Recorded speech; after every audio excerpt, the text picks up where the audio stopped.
Quando eu volto, assim, eu já estava estaquelada no chão. Daí fui pra casa, tudo bem. Feliz da vida, cheguei contando pra minha filha. De manhã, mas não foi por causa do braço que eu não vi no propósito. Se o telefone tocou, eu não vi. Não vi, foi. E daí, acordei assim, não mexia o braço. O dia todo, eu, Elisa, socorro. E ela, mãe, uma hora me deu um estralo assim no braço. E ela, mãe, eu vou chamar o bispo. Eu digo, que chamar o bispo? Mas para levar para o hospital, não era nem pro. Eu disse, e ela vai ter que fazer um raio-x. E eu disse, que raio-x é pros fracos, eu tenho que pregar, hoje não tem raio-x certo. A gente vai pro pronto-socorro, depois não sabe que horas que volta, né? E ela, bom, então tá, não precisava, se perdeu o braço, o problema é teu. Daí cheguei aqui com dor, mas com dor de verdade. Cheguei já pra Andréia, tem remédio, Andréia? Tem remédio, fulano, tem remédio. Tinha dipirona foi arrebatada aí do armário, sumiu. Daí eu tava com uma pomada ali que a irmã Jaque me emprestou. Passei, mas com dor. Daí a bispa chegou e orou. E orou, eu não sei o que ela falou, porque eu não ouvi, porque eu fecho os olhos e recebo, né? Daí tá, eu não conseguia, tava com o bracinho aqui. Daí começaram a orar, me perguntou. Eu disse, mas cadê o braço? E o braço tá aí, ó. Louco de bom pra honra e glória do Senhor Jesus, amém? Então é isso. Deixa começar a perseguição continuando a África, ela começar a perseguição continuando.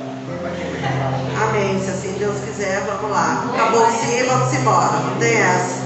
O Deus que me chamou, Ele garante, né? Então, eu quero agradecer primeiramente, antes de mais nada, pela presença do Espírito Santo neste lugar. Por esse coral abençoado, que tem se dedicado, que tem pagado um preço. Por cada um que se destinou até esse lugar, porque eu creio que veio aqui, porque sabe que neste lugar o Espírito de Deus habita, né? E hoje, em especial, ele está de uma forma tremenda. Fico muito contente pelas promessas na vida do irmão Cláudio, porque eu sei, porque ele já me revelou, o Senhor já me revelou algumas vezes o tanto que ele tem com esse varão, né? E o tanto que o diabo luta com a vida desse varão. Mas a vitória sempre é do povo de Deus. Aleluia! Quero louvar a Deus pela vida da minha irmã, que hoje nos visita e que creio que vai levar para casa uma porção também dessa unção que o Senhor vai derramar nessa igreja através dessa palavra. Então eu convido meus irmãos para estar abrindo no segundo livro dos Reis de Israel, para ficar bonito, que está gravando para o YouTube. Isso, muito bem. E no versículo 4, no capítulo 4, vamos começar no versículo 17. 2 Reis 4,17. Aquele que achar vai dar um amém aí para a gente fazer a leitura. Amém. É forte, tremendo que o Senhor me revelou através dessa palavra. Glória a Deus.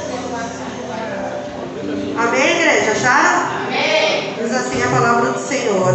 E concebeu a mulher e deu à luz a um filho, no tal tempo determinado, segundo o tempo da vida que Eliseu lhe dissera.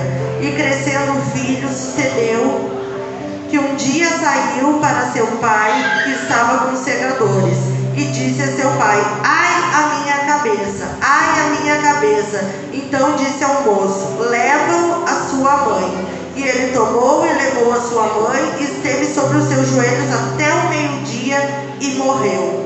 E subiu ela e o deitou sobre a cama do homem de Deus, e fechou sobre ele a porta e saiu. Chamou a seu marido e disse: manda-me já um dos moços e uma das jumentas para que corra ao homem de Deus e para que volte. E disse ele: por que vais a ele hoje, se não é lua nova nem sábado? E ela disse: tudo vai bem. Repete comigo, igreja. Tudo vai bem. Tudo vai bem. Amém? Amém. Parei que eu me perdi aqui já, não vai bem. Tudo vai bem. Tudo vai bem, queridos. Amém. Então albardou a jumenta e disse ao seu moço: guia e anda, e não te detenhas no caminhar, senão quando eu te disser. Agora a gente pula ali para o 34, para o versículo 34. E subiu e deitou-se sobre o menino, e pondo a sua boca sobre a boca dele, e os seus olhos sobre os olhos dele, e as suas mãos sobre as mãos dele, e se estendeu sobre ele, e a carne do menino aqueceu. Tu diz glórias a Deus por essa palavra. Então essa é a história de uma mulher sunamita. A Bíblia não nos fala o nome dela. A Bíblia nos descreve que ela é uma mulher rica, bem de vida, que vive com o seu esposo, né, em uma casa, a caminho do Carmelo, né? E ela reconheceu o homem de Deus, o profeta Eliseu, que passava, toda vez que passava para ir para o Carmelo, ela ficava olhando, ficou observando durante um tempo e falou para o seu marido: marido, tu vês que aí que este que passa todas as vezes para adorar no Carmelo é um santo homem de Deus. Glória a Deus. Glória a Deus. E quando eu olhava para essa palavra e eu já via a revelação de que ali ela já reconheceu o homem de Deus. Glória a Deus. E por que que o mundo aí fora reconhece a mim e a ti como homem e mulher de Deus? Pelas nossas atitudes, com quem andamos, como andamos, de que forma andamos e através das nossas atitudes. Quando essa mulher via esse profeta passando, via ele de juntamento no meio dos outros profetas? Não, ele andava sempre sozinho ou acompanhado do seu moço Geazi. Ela via ele sempre em espírito de oração, de cabeça baixa, e ela reconheceu a intimidade que Eliseu tinha com Deus, porque ela observava, e nós sabemos que o mundo aí fora nos observa no modo de falar, no modo de andar, de se vestir. Uma resposta que a gente dá dentro do supermercado para alguém, assim o povo nos observa, para que possa saber se somos homens ou mulheres de Deus ou não, porque eu sou senhor do que eu digo, mas eu sou cativo do que eu faço. Então as minhas atitudes diante das pessoas é que vão definir se eu sou ou não sou homem de Deus. Não é o que eu falo, eu posso falar aqui com palavras, só que o meu dia a dia, lá no meu lar, lá no meu trabalho, lá onde eu levo meus cachorros para passear, é o que vai definir se eu tenho uma vida com Deus ou não. Então ela reconheceu, e reconhecendo, ela constrangeu ele a ir comer pão na casa dela. Ele entrou algumas vezes, ele se arrumou, ela lavou os pés dele, porque era cultural, né? Naquela época o visitante que chegava tinha seus pés lavados. E de tanto ele passar por ali, fazer aquele caminho, ela falou para o marido dela que queria fazer um quarto para o profeta ali, né? Que realmente via que ele era homem de Deus e realmente via que ele estava ali. Só que essa mulher, ela não tinha pretensão alguma com esse homem de Deus, porque ela era rica, ela tinha tudo que ela necessitava, ela tinha um esposo que amava, que era seu companheiro, e ela fez assim, fez uma obra, fez um quartinho com uma sacada, botou uma mesa, uma cadeira, um candeeiro, porque Eliseu era homem de Deus, né? Então ele estudava muito, ele ficava ali com os papéis, com os livros, meditando. Então ela colocou essa mesa e esse candeeiro para que quando ele se recolhesse naquele lugar, ele pudesse ficar ali naquele cantinho dele, né? Estudando e meditando sobre as coisas do Senhor. E Eliseu, vendo o coração bondoso dessa mulher, ele mandou que Geazi, o seu moço, fosse até lá e falasse para ela que ele queria abençoá-la, né? O que ela precisava, o que ela queria. Na verdade, a pergunta foi: vai lá e vê o que ela quer, não o que ela precisa. E ele perguntou, né, que o Senhor dele queria abençoá-la de alguma forma. E ela disse: querido, eu habito no meio do meu povo e não tenho falta alguma de nada. Ela quis dizer que ela estava fazendo tudo aquilo por ele sem pretensão nenhuma. A pretensão dela era unicamente abençoar o homem de Deus. E a primeira revelação que eu trago da parte do Senhor nessa noite: aquilo que tu faz diante do Senhor, mesmo sem intenção de recompensa, o Senhor não deixa passar barato. O Senhor, ele recompensa a tudo aquilo que nós fizemos na presença dele, não esperando algo em troca, mas aquilo que nós fizemos por amor, na presença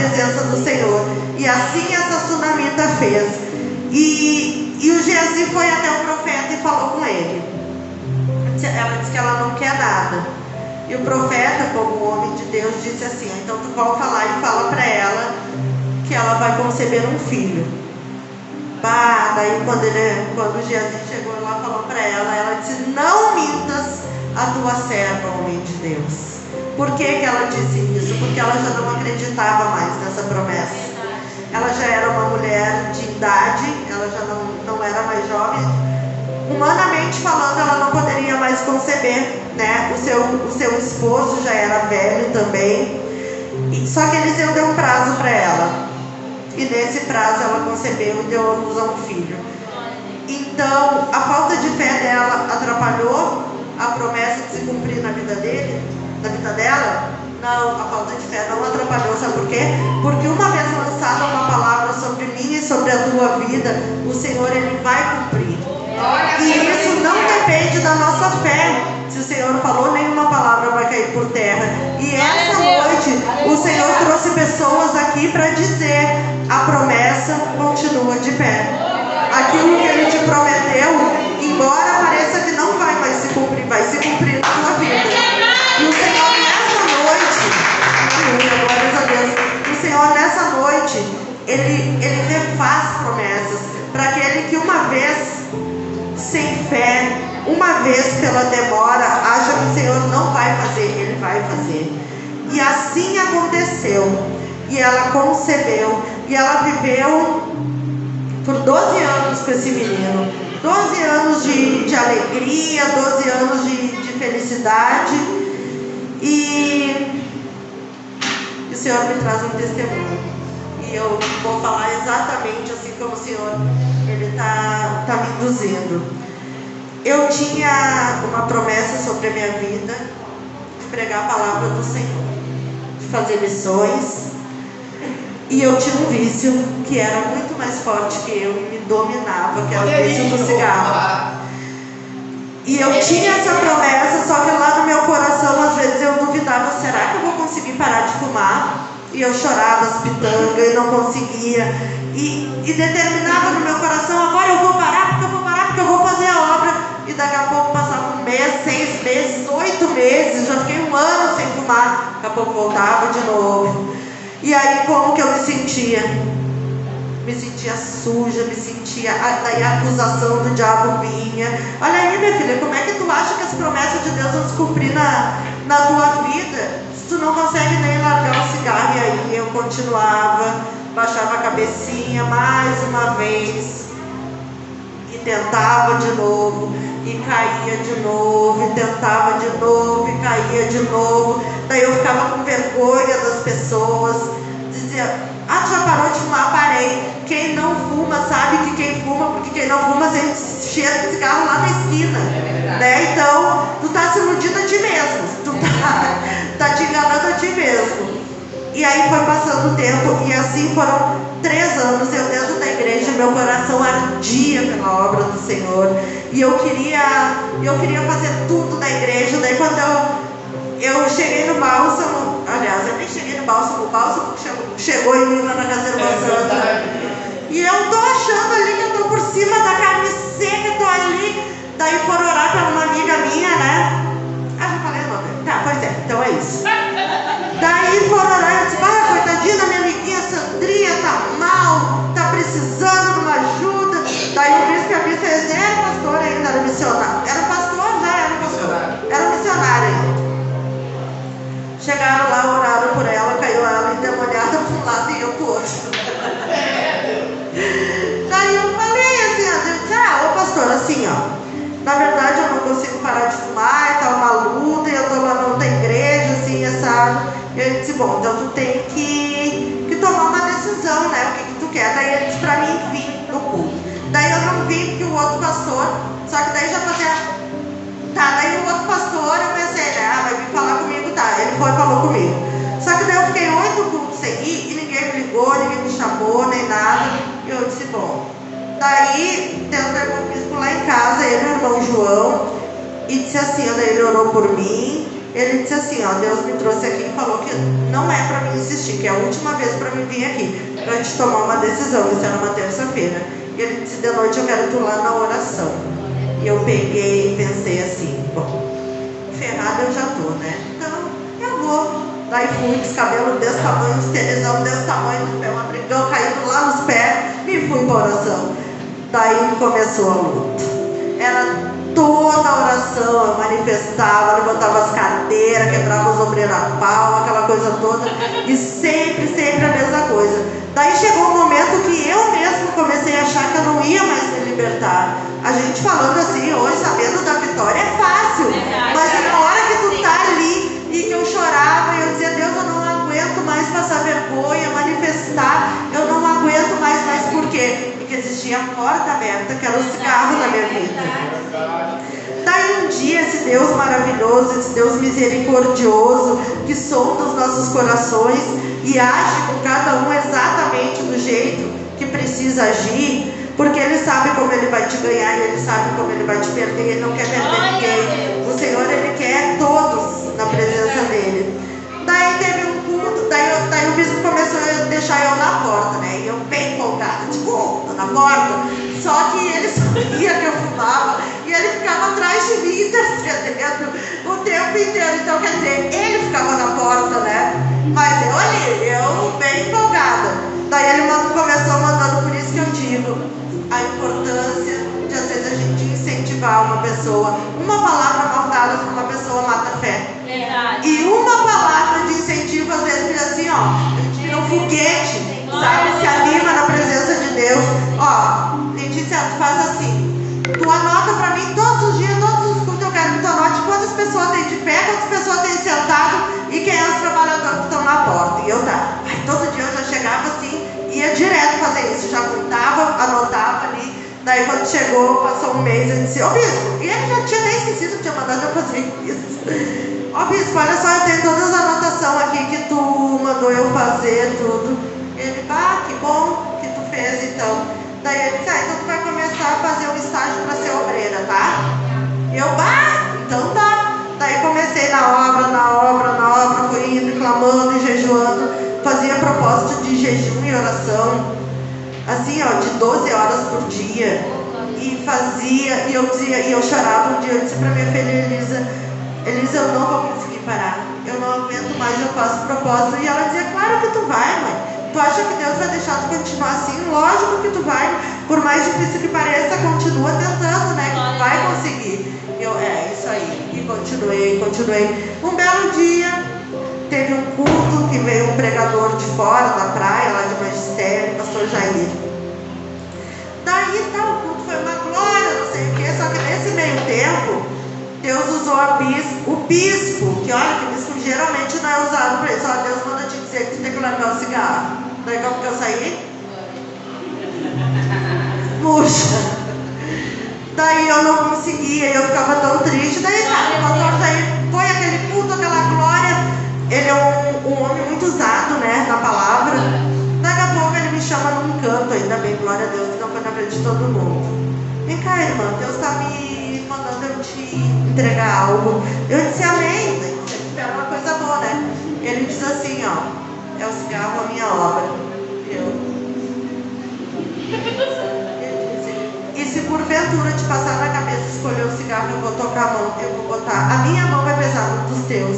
Eu já pensei: tocar no meu sonhento não dá. Cheguei em casa, tinha 10 cigarros dentro da carteira. Tem testemunha, fala, Marcos.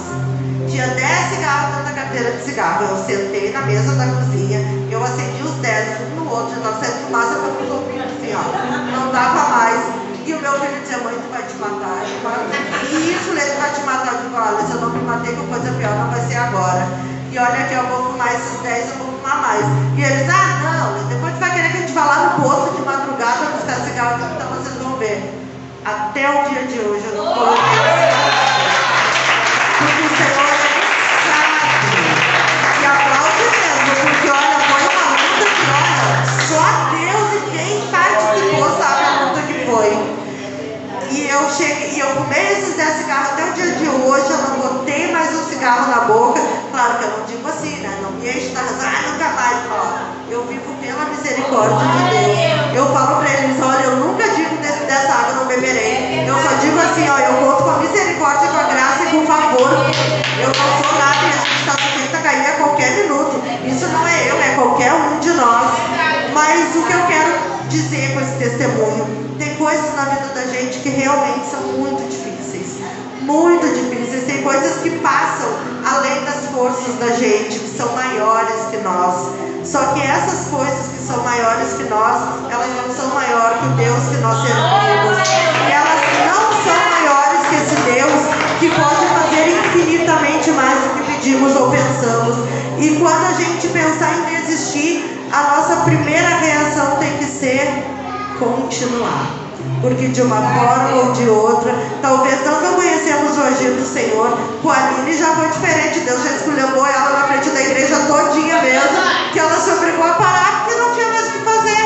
Então o Senhor sabe como agir com cada um. Mas o Senhor, Ele entra. Mas sabe o que às vezes Ele quer de nós? Ele quer que nós mostremos para Ele o quanto que nós queremos aquilo. O quanto que tu te compromete em parar de fumar. O quanto que tu te compromete em parar de beber. O quanto que tu te compromete em largar as coisas do mundo. O quanto que tu te compromete em largar a pornografia.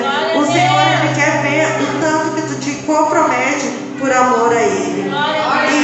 E eu glorifico a Deus todos os dias por essa vitória, porque a partir daí foi uma porta grande que se fechou na minha vida. E aí as coisas espiritualmente falando, porque todos esses anos que eu sirvo a Cristo, eu nunca dobrei meu joelho para pedir algo material. Nunca dobrei meu joelho para pedir nada material, nem emprego. Deus sabia a necessidade do meu coração e Ele enviou, e as coisas Ele envia, porque eu não penso duas vezes. E quem me conhece sabe, e eu não estou falando aqui uma coisa que eu não vivo. Quem me conhece sabe que eu não retenho para a obra do Senhor. E seja lá o que for, em mão de obra, em ajuda financeira, se é para pegar junto com o evangelismo, seja lá o que for, eu não retenho. Porque quando eu penso daquele cigarro no meio dos meus dedos, eu penso que só Ele pode fazer. E ninguém mais pode fazer as coisas que Ele pode fazer. Esse buraco que fica no nosso coração às vezes, que nós não sabemos, uma angústia que vem do nada, e nós pensamos que, porque essa dor, se eu já estou na presença do Senhor, é só o Espírito Santo que preenche esse buraco, essa falta que o mundo deixa, essa falta que nós temos às vezes na nossa família, dos traumas do passado que não foi fácil e das coisas que nos magoam. E esse Deus, Ele pode fazer isso. Então, quando pensar em desistir, pensa, não tem essa opção, nunca dela, é só continuar, é só marchar, só seguir em frente. E assim como Deus fez na minha vida, Ele fez na vida de vários que eu conheço aqui, todo mundo dessa igreja. Eu sei das grandíssimas coisas que o Senhor fez na vida de cada um, e sei também que Ele vai continuar fazendo e vai continuar levantando homens e mulheres de guerreiros e dispostos a estar fazendo essa obra, porque para estar aqui servindo ao Senhor não é para covarde não, tem que ser valente, porque conforme tu vai crescer, como o bispo já pregou aqui, a escada de Deus é o contrário, quanto mais tu vai subindo, mais tu vai descendo, quanto mais tu vai descendo, mais tu vai subindo, e assim é. Só que não tem preço. Para mim, aquele dia lá no Belém, no dia do batismo, não teve preço para mim ver o João e o Marcos conduzindo aquele menino. Eu não sabia se eu chorava ou se eu ria, porque eu sei o preço que foi pago pela vida deles. E não tem preço a gente ver, né, pessoas que chegam aqui e saem dando testemunho da igreja. O que eu senti, eu nunca senti em outro lugar, porque o que está aqui não é o bispo, a bispa, é ele, o sobreiro, é o Espírito Santo de Deus que habita nesse lugar. E quanto às promessas que Deus tem feito nessa igreja, nós já podemos ver, né, um esboço delas se cumprindo, e nós só podemos agradecer o Senhor, né, e continuar. Então, a revelação é essa, não podemos parar. Daí chegou a parte que ela ficou esses 12 anos com esse menino, e foi só alegria, foi só felicidade, que bom, meu filhinho que Deus me deu. Daqui a pouco ela mandou o filhinho pro pai, para tomar uma água que eu tô seca aqui. Aleluia. Glória a Deus, mini copinho. Daí ela mandou o menino com o pai lá, né, pra trabalhar junto com o pai. E o menino tava ali de boa, daqui a pouco ele começou, ai minha cabeça, e ai minha cabeça, e ai minha cabeça. falava comigo. Pela resposta do pai, ele disse ao moço: vai lá e leva para tua mãe. Então o que isso quer dizer? Se quando ele disse ai minha cabeça, o pai já disse vai lá e leva para a mãe, é porque isso já era frequente, né? A dor de cabeça nessa situação era avisando que existia algo errado na vida desse menino, e essa dor era o alerta de que algo estava errado. E a mãe não cuidou, e o pai não deu importância, e a dor estava ali sinalizando. O que o Senhor tem sinalizado na tua vida? Que tu sabe que tu precisa tomar uma providência. Ele tem sinalizado na minha e na tua vida. E nós sabemos que é algo que nós temos que entrar em ação contra.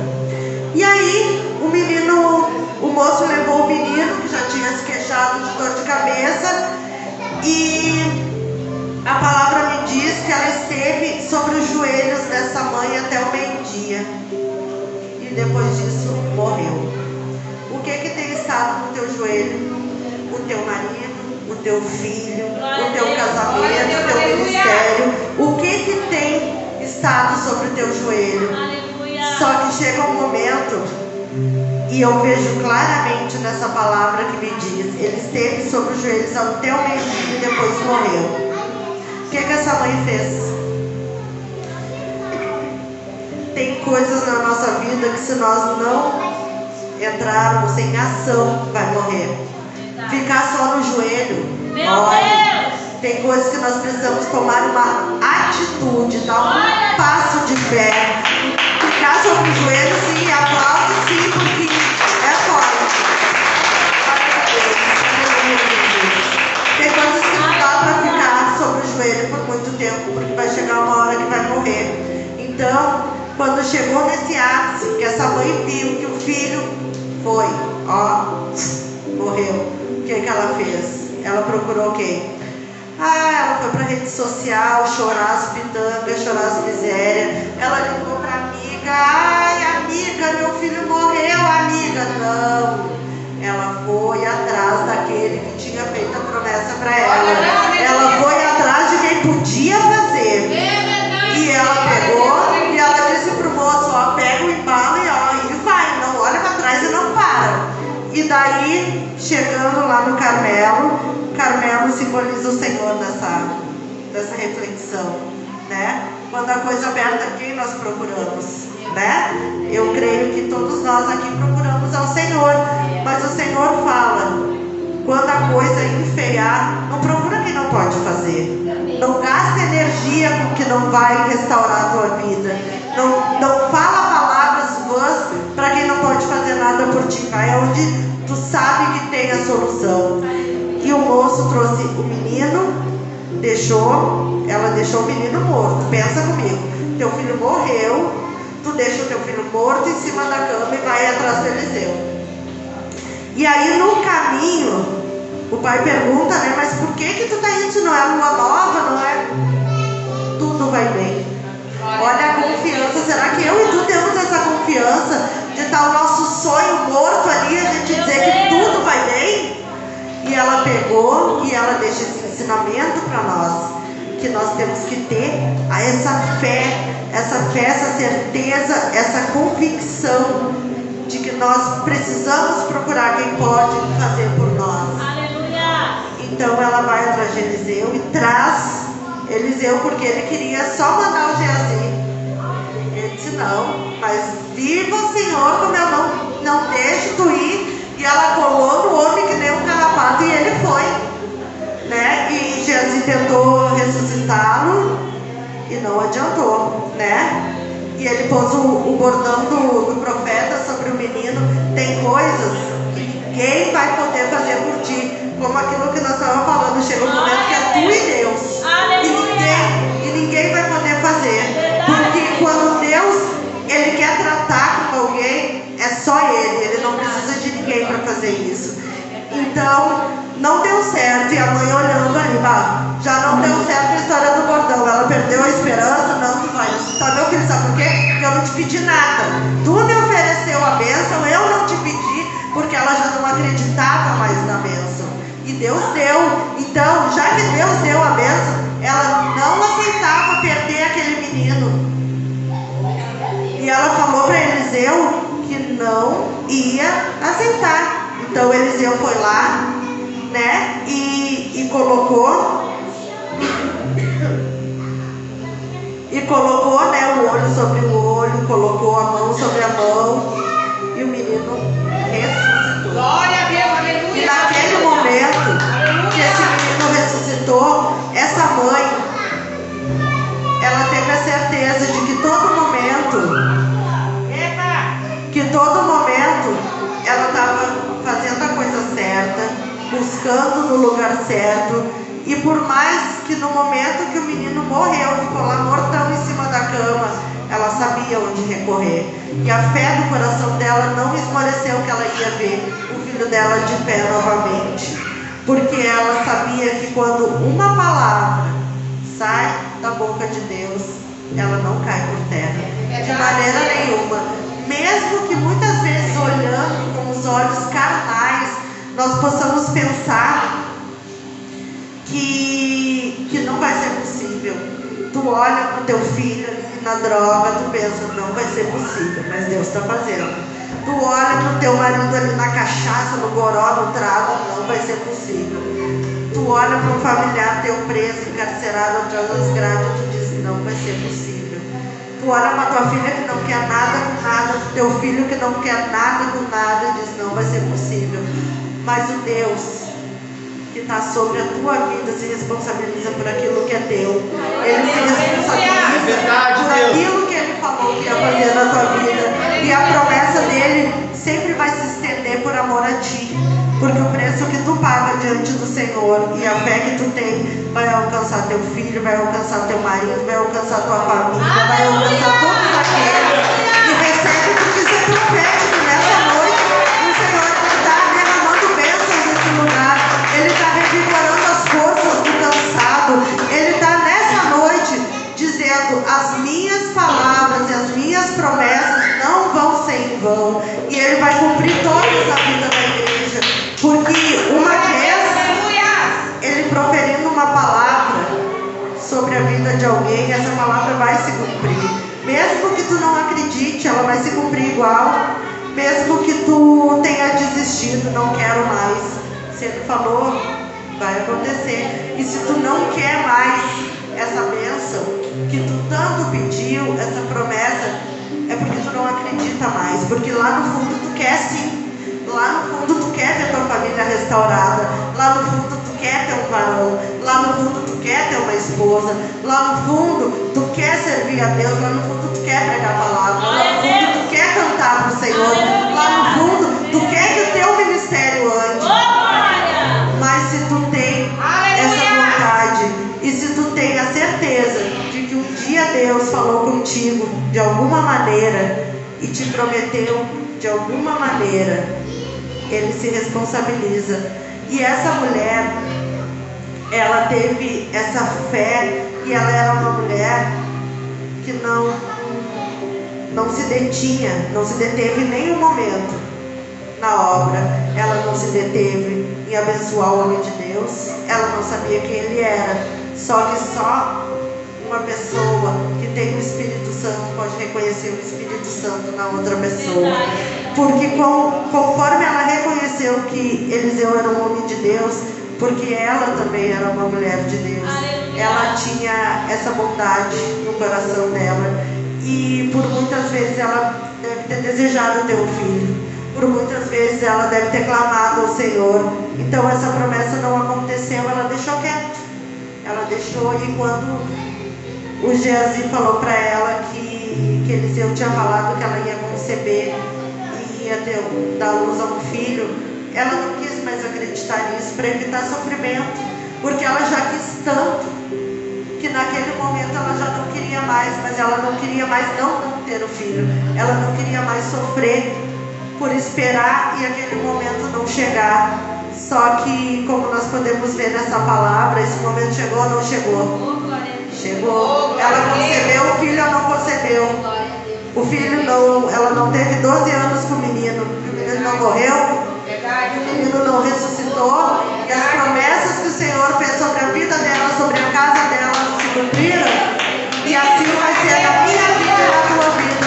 Tudo aquilo que o Senhor lançou sobre nós, nessa noite, Ele renova as promessas e se responsabiliza pela promessa que Ele fez para essa igreja, para essa promessa que Ele tem em cada ministério, para essa promessa individual que Ele tem na vida de cada um. Nessa noite, Ele diz que sim. Ele vai libertar o teu filho das drogas. Ele diz que sim. Ele vai libertar o teu filho do homossexualismo. Ele diz que sim. Ele vai fazer o teu marido ser um homem de Deus para te acompanhar, fazer obra junto contigo. Ele vai trazer a tua família que virou as costas para ti, para a presença dele. E Ele vai fazer infinitamente mais na minha e na tua vida nessa noite. Essas são as palavras que o Senhor ministrou no meu coração. Glória a Deus. E até aqui o Senhor fala, passando daqui vai ser só encheção de linguiça e eu não estou aqui para isso, entendeu? Então é isso. Gostaria de pedir para alguém louvar, adorar o Senhor. Quem poderia ser o coral?